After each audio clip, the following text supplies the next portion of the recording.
te das cuenta que este señor tiene, en estos momentos, le han destituido del cargo de alcalde de su pueblo, un pueblecito de las afueras de París, llamado Corbeil-Essonnes, porque se ha constatado que manipuló el voto para hacerse elegir alcalde.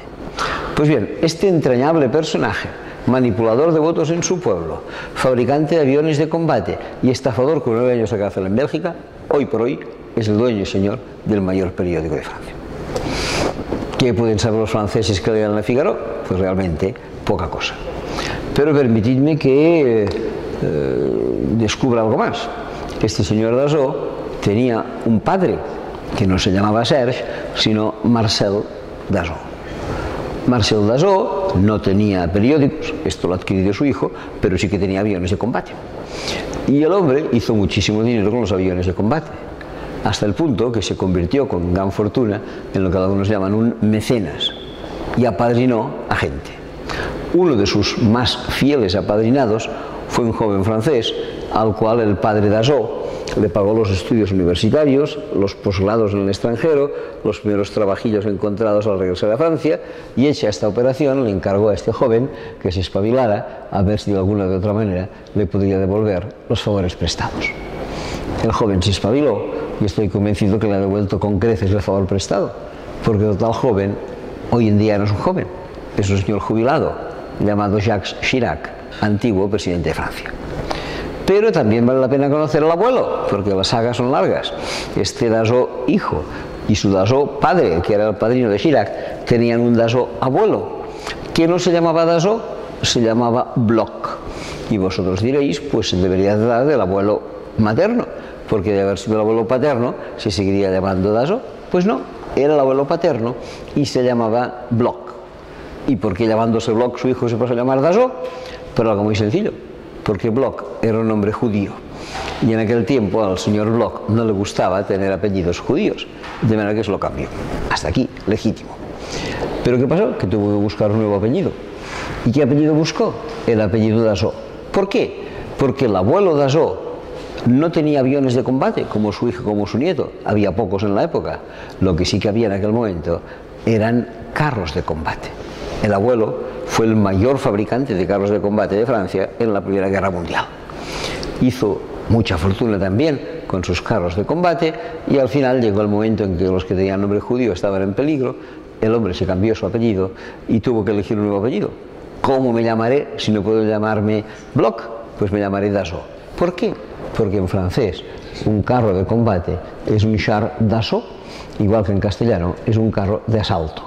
De manera que el señor Bloch se pasó de llamar señor Bloch a llamarse señor carro de asalto o carro de combate, como prefiráis. Muy bien, hoy en día el señor carro de combate es el dueño y señor del mayor periódico de Francia. Así estamos. Información perversa, pervertida siempre. Por favor, contrastad siempre cualquier información que leáis o que tengáis, inclusive la que os dé yo, todo hay que contrastarlo, no hay que creerse nunca nada. Y para no creerse nunca nada, ¿qué hemos de hacer? Pues buscar fuentes más fiables. A lo largo de este curso yo estoy convencido que con fuentes fiables se os presentarán muchos, porque por ejemplo, en el mundo de las ONGs hay muchos blogs, hay páginas web, hay anuarios, fuentes de información que por lo general suelen ser bastante solventes. Yo siempre digo que si alguien quiere saber cómo están los derechos humanos en el mundo, que se vaya al informe de Amnistía Internacional. Y si quiere saber cómo está la contaminación en el mundo, pues que se vaya al informe de Greenpeace. Y si quiere saber cómo está el tema que vosotros tratáis y lo de la cooperación, pues más que la Agencia Española de Cooperación, que sean los informes de Intermón, que son mucho más fiables y cosas por el estilo. Hay que buscar fuentes que sean fidedignas de información. Yo en este sentido, además de lo que os acabo de decir, que pienso que es lo que vale la pena conocer, tengo una especial debilidad. Y permitidme, y con esto ya casi termino esta primera parte, una especial debilidad por un periódico francés llamado Le Monde. No por Le Monde Diplomatique, no, Le Monde, que es un periódico que sale cada mañana. ¿Por qué? Bueno, mirad, en el año 67, lo vengo leyendo el 67, cuando es un poco exagerado, pues en el año 67 hubo unas declaraciones en Le Monde de un señor que en aquel momento era el abad del monasterio de Montserrat en Barcelona. Este señor hizo unas declaraciones y dijo en Le Monde: el general Franco se llama cristiano, pero no lo es. Bueno, en aquel tiempo, año 67, que un cura dijera que el general Franco se llamaba cristiano, pero no lo era algo impactante. Esto le costó al abad de Montserrat una orden de exilio, tuvo que irse a vivir a Italia, no pudo seguir viviendo en España, y por descontado al periódico Le Monde la negada para que entrara en España durante muchos días. Pero en fin, en cualquier caso yo pensé que un periódico que era capaz de decir esto podía ser un buen periódico. Y entonces me enteré de algo que para mí ha sido importante, que es que este periódico, a diferencia del 90% de los periódicos del mundo, no tiene propietario. O dicho de otra manera, sí tiene propietario, pero los propietarios son sus propios periodistas. Lo cual les da una libertad absoluta. No hay un señor Dassault detrás, ni un conde de Godó, ni un Luca de Tena. No, aquí lo que hay es los periodistas y por tanto estos periodistas pueden poner en el periódico lo que más les apetece.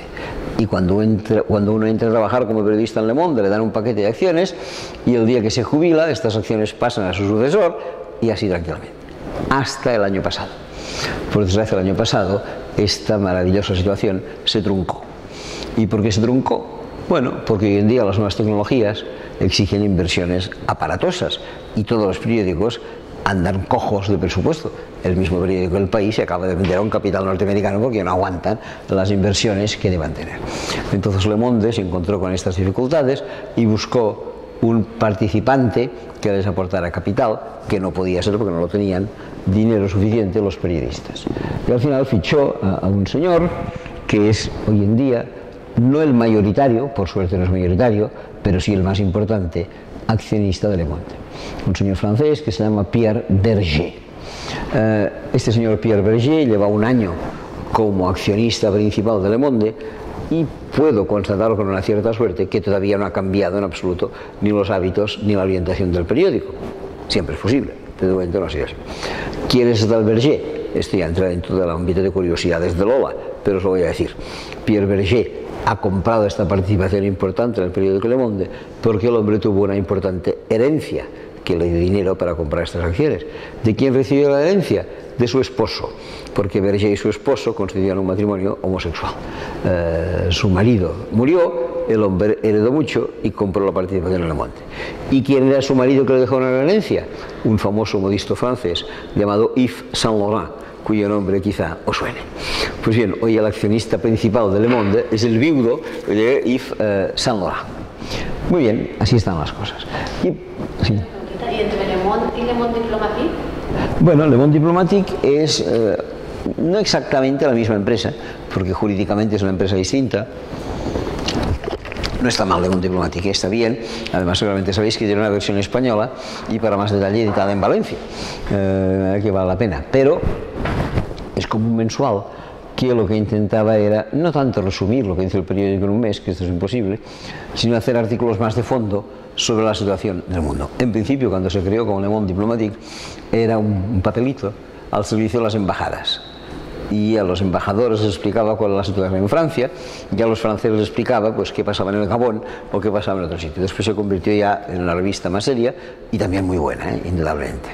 Pasa que claro, sale cada mes y no te da tanto informaciones diarias, sino que te da informaciones a largo plazo.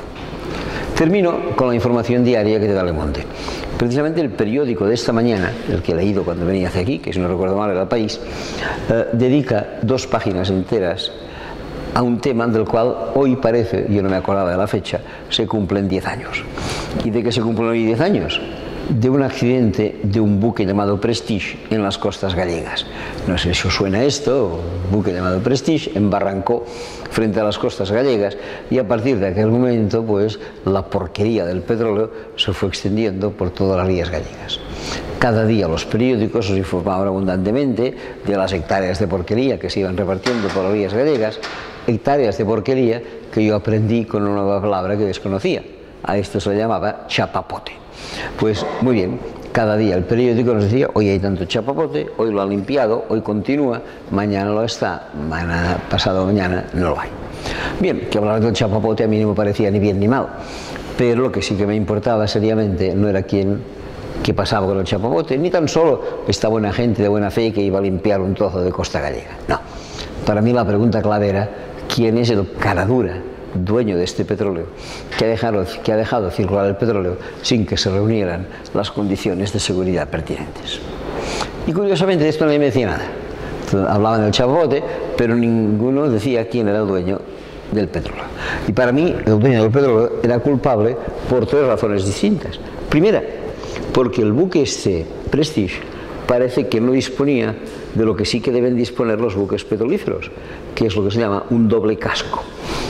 Un petrolero debe tener un casco y después, por si este casco sufre alguna avería, algún contratiempo, un segundo casco de protección, así hay como una doble pared, un doble muro, para que no pase nada. Pues no, el Prestige no tenía 2 cascos, solo tenía un solo casco. Situación, por lo demás, inverosímil, porque el ministro de Fomento de la época se llamaba Álvarez Cascos, como bien sabéis, pero parece que esto no era lo más significativo. Muy bien. Segunda condición, el Prestige estaba tripulado por 22 marineros, de los cuales ninguno tenía la más remota idea de cómo hacer circular petróleo, y menos en tiempos de dificultad, porque según ponían los periódicos, los 22 habían sido enrolados en Letonia 15 días antes, cuando querían emprender este viaje, que embarrancó en Galicia, pero que de haber proseguido hubiera llegado con el petróleo hasta Singapur, que era su destino final. El único que tenía una cierta idea de transporte de petróleo era el capitán. Este sí que tenía más experiencia, los otros marineros eran jovencitos recién contratados. Y por tanto la verdad es que el capitán fue el único que pagó los platos rotos y fue el único que llegó a ser encarcelado.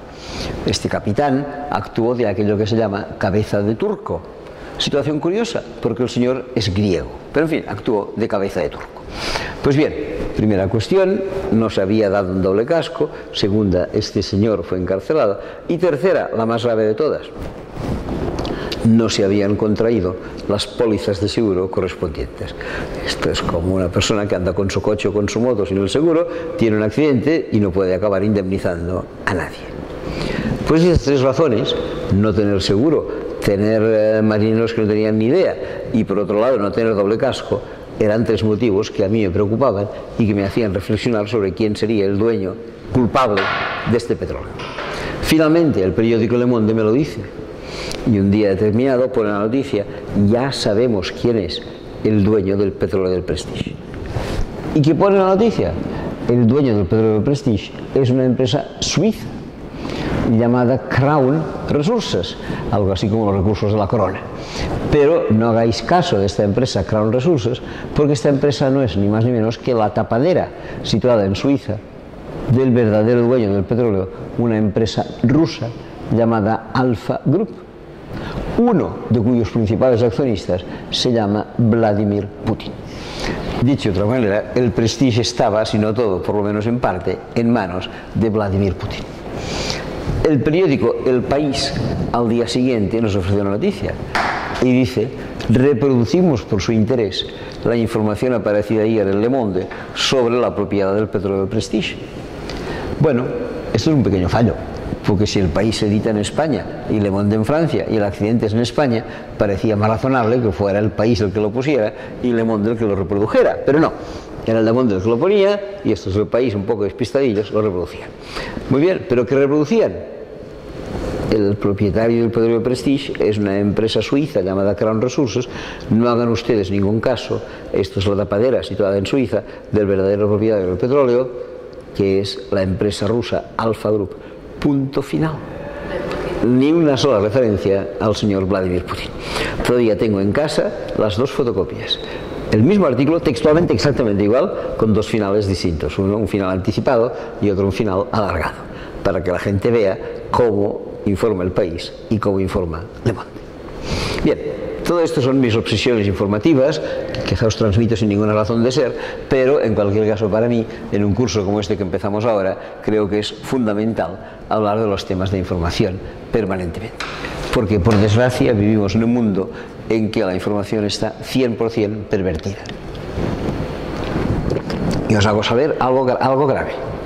Estamos, desde el punto de vista informativo, en el peor momento del año, porque acaba de empezar la temporada de fútbol. Y gracias a que empieza la temporada de fútbol, pues el martes tenemos Copa de Europa, el miércoles tenemos Copa de Europa, el jueves tenemos Copa de la UEFA, el viernes mira por dónde no tenemos nada, el sábado tenemos un partido anticipado del domingo, y el domingo volvemos a no tener nada, y el lunes vuelta a empezar. perdón, el lunes nada y el martes vuelve a empezar con la Copa de Europa. ¿Esto significa? Algo gravísimo. Quedan 2 días a la semana, que son el viernes y el lunes, sin partido de fútbol que echarnos la cara. Aquellos que piensan por nosotros y que quieren que nosotros no pensemos, dijeron, hombre, pues 2 días sin fútbol es algo grave. Igual la gente se queda en casa, se pone a leer un libro o hace cosas poco pertinentes. Y entonces pidieron a la Liga de Fútbol Profesional que avanzara un partido de fútbol, que creo que es de segunda, para los viernes, y retrasara otro, que creo que es de primera, para los lunes, y así tendríamos fútbol los 7 días de la semana, para llegar con rapidez inusitada a la imbecilización total y colectiva de la población. Pero surge un problema, que igual que ahora es el mal momento, mayo es el buen momento, porque termina la Liga, termina la Copa de Europa, y entonces ¿qué hacemos con la gente? Bueno, encontraron soluciones. Se inventaron todo tipo de tonterías, a cual de mayor dimensión, que si ahora hacemos la Eurocopa, que si después hacemos los Juegos Olímpicos, que no es otra cosa que un negocio, que si después hacemos el Campeonato del Mundo del Coche, que si después hacemos y con esto van alargando. Pero al final todavía quedan, hasta que empiece la Liga, pues como 3 semanitas de interregno, y entonces dicen, ¿y en 3 semanas qué? ¿Igual se leen 20 libros? No, no los podemos seguir imbecilizando, pues los vamos a idiotizar. Y entonces tienen la población completamente idiotizada mediante los instrumentos de la máxima eficacia.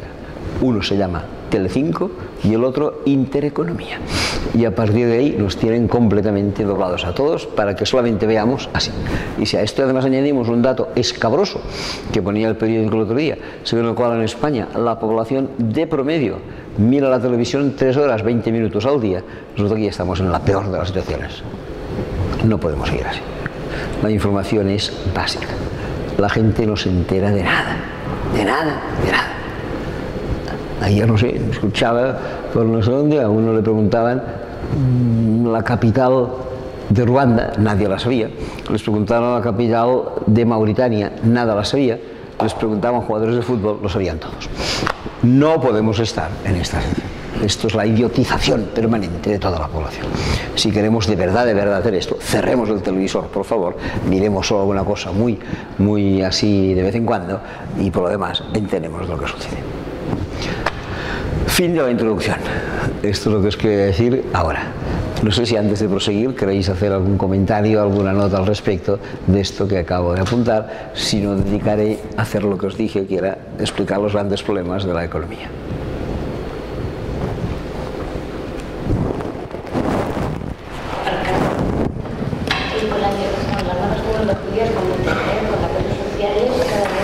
Los ciudadanos estamos informando porque existe un periodismo ciudadano. Las noticias que te dan en los diarios o en las cadenas o lo que sea, pero por ejemplo en las convocatorias del 15M, la gente está directamente mandando por los medios, por ejemplo, se ve. ¿Tú crees que esto va a tener repercusión a nivel de movilización de la ciudadanía? Porque claro, eso traslada la responsabilidad a nosotros. Ahora ya no podemos no saber. Pero yo no veo, el año pasado cuando empezó lo del 15M, lo hablábamos tanto.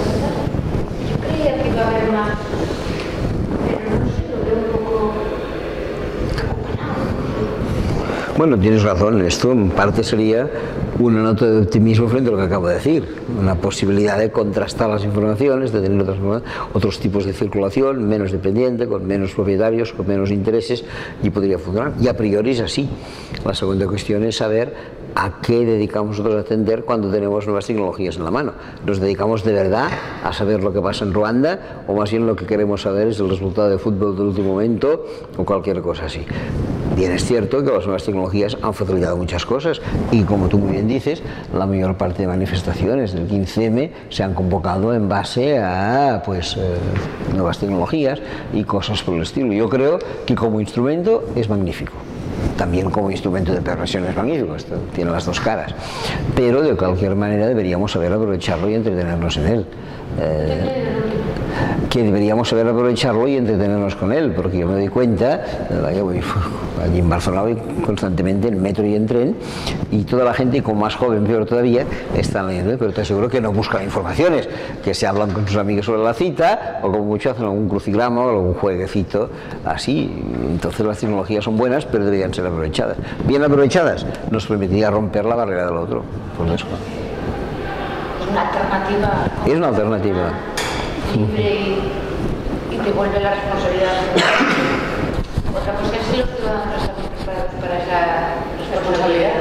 Que, si me permites, en ese sentido, muchas veces lo que ocurre en las redes sociales no es que haya una investigación de información, porque hay una mera reproducción de ciertas informaciones que no se sabe muy bien y que la gente se dedica a repetir como una información para pararse y estudiar. En serio, eso es una de las cosas que yo he observado. Yo estoy, en fin, bastante metido en las redes sociales y tal, y lo que veo es que lo que más abunda son fotos, dibujos, cosas muy bonitas y en plan impactante, mensajes, eslogan, pero cuando se trata realmente de analizar una información, una noticia, poco hay en las redes sociales también. Si buscas. La que pero bueno, tampoco vamos a hacer el debate, pero decía que Facebook, por ejemplo, yo cuando hablaba de la tele, pues la tele. Un par de años no veo la tele, tengo suficiente información, creo que es de mayor calidad con la gente de Facebook, que es información. Yo no tengo tiempo de consultarla ni validarla, pero el crédito que me dan estas personas de que sí que han hecho esa acción de investigación y demás, de ciertos blogs, que te ofrecen una información alternativa y por otra parte vídeos grabados in situ que no están manipulados porque es que están allí, como por ejemplo en las actuaciones de la policía en la Plaza de Cataluña, como aparecen claramente que es la policía enmascarada allí, quiero decir. Lo que a mí me resulta curioso es que con esa información en la mano no se puede hacer nada. Es decir, que está claro que eran policías, ¿por qué no pasa nada? Es lo que me tiene un poco... Porque la gente es conservadora y tiene miedo. Yo creo que esto es clarísimo. La gente no se atreve a actuar. Porque yo bueno, sí que tiene que ver con todo lo que estamos hablando, pero sobre todo en esto que me has dicho. Yo tengo una pregunta con respecto a todo lo que está pasando, ¿no? Las manifestaciones, la crisis, todo lo que estás diciendo tú de la manipulación de información, del control social que tenemos y que sí que gracias a Internet yo creo que la gente más o menos se está enterando más, ¿no? Pues, bueno, ¿por qué la gente tiene miedo, por ejemplo, a una respuesta violenta cuando ya por parte del Estado está siendo la respuesta violenta contra el pueblo? Entonces, esa es la pregunta que tengo yo, ¿no? Que supongo que es porque nos han adoctrinado de manera que tengamos muchísimo miedo a eso, ¿no? Y nos han adoctrinado para que pensemos que el movimiento pacífico es lo más adecuado. Pero no lo tengo yo tan claro si es solo adecuado para ellos. Somos absolutamente conservadores. Mira, en Grecia había una esperanza por el partido Syriza de que tiran adelante una manera de ver Europa. Las encuestas de opinión daban idea de esto, al final la población se repliega. Cuando estuvimos preparando en el año 86 el referéndum de la OTAN, todas las encuestas previas decían que íbamos a votar en contra de la OTAN. Al final la población tiene reacciones conservadoras. Un ejemplo mucho más reciente y mucho más casero. En Cataluña esta primavera hubo muchísimas acciones en contra de algo conocido, que es que las autopistas son de peaje. Aquí también. Allí son de peaje. En otras partes de España no. Y entonces hubo un grupo de gente que organizó una plataforma llamada Yo no pago y se plantaban en la autopista y no pagaban. Bueno, la autopista se limitaba a tomar la matrícula y mira, incluso hubo 2 o 3 domingos grandes jornadas de alegría en que la gente se concentraba, se ponía en la autopista y no pagan, muy bien, perfecto. Pero la administración es lenta pero segura. Al cabo de 3 o 4 meses empezaron a llegar multas a cada uno de los que llevabas a la autopista y según la distancia, incluso llegaron algunas a ser de 100 euros. Te aseguro que desde aquel momento no se han hecho más jornadas alegres de no pagar la autopista. Ahora se tendrían que hacer. No 1000, 2000, 100.000, 500.000, si queremos que las autopistas sean gratuitas, y perdón, si no son gratuitas, en este caso no. No son gratuitas, que ya se han pagado. Claro, y además la culpa no es de Madrid, es de la Caixa, que quede claro, que es la que cobra. Pero en fin, este ya es otro tema. Sin embargo, oye, si hubiéramos actuado toda la vida así, no hubiéramos hecho nunca nada. En mi juventud existían los llamados objetores de conciencia. No querían ir a la mili.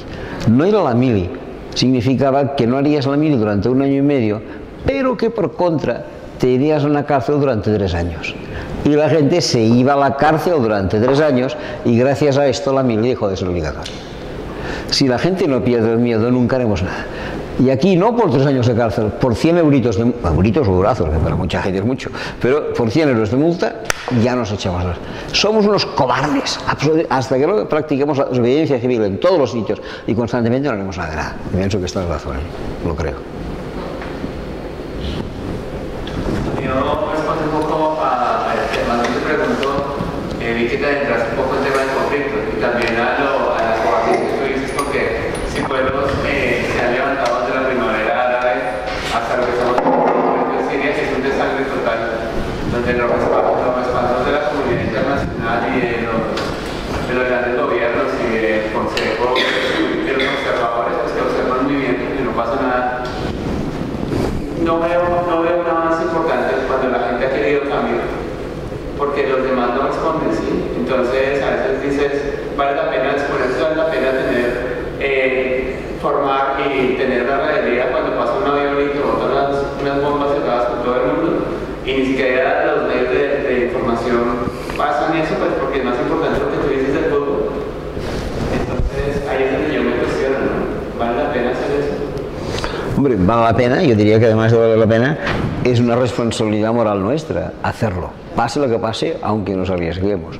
Ahora, es cierto que en el caso de las revoluciones árabes ha habido muestras de todo tipo. Yo diría que de momento la única que pasablemente ha funcionado es la de Túnez, y quizá con el tiempo puede ser la de Egipto. Las otras han sido un desastre total. Y la de Libia no fue ninguna primavera árabe.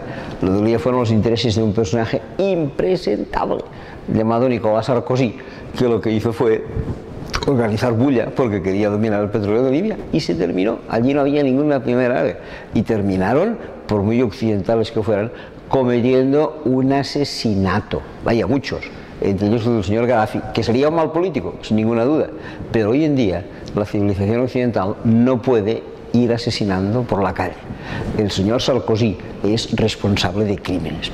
El señor Obama es responsable de crímenes en la medida en que se va y mata al señor Osama Bin Laden, que será un perverso, lo será, pero hoy en día la sociedad ha de funcionar con juicios y con condenas, no con ataque.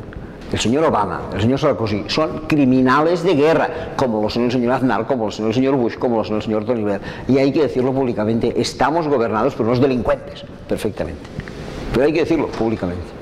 Yo no he visto a nadie que le haya plantado en cara a Obama diciendo usted es premio de la paz, usted es un asesino, usted es Sarkozy, usted es otro asesino. Hay que decirlo, hay que respetar los derechos humanos y si no, no haremos nada. Perdonad, hoy llevo un poco la llama revueltosa, pero en fin, en cualquier caso pienso que va a hacer. Que asesinaban a la gente que era de su propia gente, porque sí. Obama Bin Laden desde el principio salía de la CIA, salía de ellos mismos, fue creado por ellos mismos, con lo cual sí. se lo quitan del medio cuando les conviene. Claro, si es que lo matan entonces, que igual lo había matado antes, que no lo sabemos. Y yo no me creo que esté, yo no tengo tan claro que lo mataran. Tampoco está claro, evidentemente. Porque creo que le gusta sacar imágenes, no. Bien, si os parece vamos a entrar en otro punto, que sería un análisis más, digamos, de carácter económico de lo que sucede en este mundo. Y si hemos de analizar los problemas mayores, que muchos de ellos los contemplaréis a lo largo del curso, tengo la impresión que el primero al que tenemos que hacer referencia forzosamente es algo que supera todos los demás problemas que puedan existir, todos, y además lo supera largamente. Como podéis intuir, se trata del hambre en el mundo. No hay hoy por hoy peor crimen, peor situación que la del hambre en el mundo. Nunca en la historia tanta gente ha sufrido hambre como ahora. Estamos en el peor momento y en un curso de desarrollo pienso que este es el problema número 1 que hay que colocar encima de la mesa.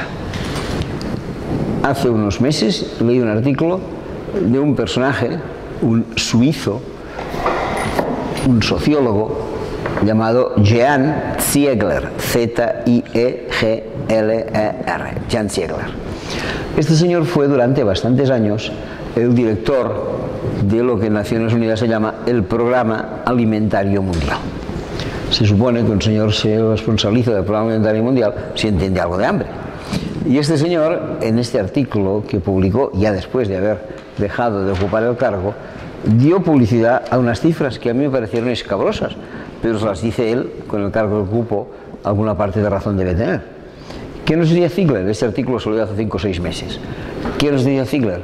Que de acuerdo con sus cálculos, en este planeta unas 100.000 personas morían de hambre al día. Unas 100.000 personas, dice Ziegler, mueren de hambre al día. Os aseguro que no hay en el mundo peor crimen, ahora hablábamos de crímenes, pero ahora podríamos hablar de crímenes masivos, no hay peor crimen que el llevarse 100.000 vidas humanas diariamente. 100.000. Serán 99.000, serán 101.000, tanto me da. Pero 100.000 vidas humanas al día es algo completamente inaceptable. Y más inaceptable todavía en un planeta en el que alimentos no faltan, sino que sobran. Porque según Naciones Unidas hay alimentos suficientes incluso para un 10% más de la población que hoy en día vive en el planeta. Podrían tener calorías si la cosa estuviera ¿qué? Bien distribuida, que es lo que no está. Por tanto, aquí nos enfrentamos con el primer problema, yo diría el que debería estar por encima de cualquier otro problema que discutiéramos, el del hambre. 100.000 personas muriendo de hambre cada día. Terrible, pero es cierto. Hay más alimentos de los que hacen falta, pero como bien sabéis, la respuesta aconsejable, las mismas Naciones Unidas lo han dicho más de una vez, no es que mandemos alimentos sobrantes a los países a los que le falta. ¿Esto se puede hacer en algún caso? Sí. Si hay una catástrofe, la hubo, yo qué sé, en Haití, creo que aquí hay 2 haitianos que ahora no están, pero que podrían estar aquí y nos explicarían un poco cómo después de un terremoto hubo una catástrofe humanitaria, de acuerdo. Que en este caso fuéramos a mandar alimentos allí, sí. Por cierto, mandar alimentos, enseguida que hubo el terremoto se hizo, y mandar equipos sanitarios también, excepto que durante 48 horas se cerró en aquel momento el aeropuerto de Puerto Príncipe, capital de Haití. No pudo llegar ni ayuda alimentaria ni ayuda sanitaria, porque el aeropuerto tenía que quedar libre y expedito durante 48 horas para que pudiera aterrizar con toda tranquilidad la señora Hillary Clinton en nombre del gobierno de los Estados Unidos. Cierro paréntesis. Bien. Resulta que en estos casos hay que llevar alimentos, pero la solución global para el hambre no es mandar alimentos. La solución, como bien sabéis, es producirlos ellos mismos. ¿Y qué hace falta para que pueda haber una producción autóctona de alimentos que permita esto? Bueno, según Naciones Unidas, por lo menos 3 cosas. Más, pero fundamentalmente 3. Primera, que la tierra esté bien repartida y que se produzca allí donde haga falta. Todos bien sabéis, y no hace falta salir de España, que en Andalucía hay latifundios que no se cultivan y en Galicia hay minifundios que no son suficientes. Y si en lugar de hablar de España hablamos del Brasil, la situación es todavía mucho peor. Lo primero que hay que hacer es reparto de tierras. Y esto no es nuevo ni lo han dicho Naciones Unidas únicamente.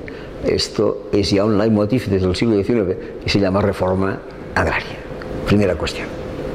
Segunda cuestión, también lo han dicho Naciones Unidas, que estos países en su actividad productiva produzcan lo que hace falta a la población, no aquello que nosotros implantamos desde el colonialismo, que era la producción de lo que nosotros queríamos que nos hicieran, porque ellos tenían un clima que nosotros no teníamos.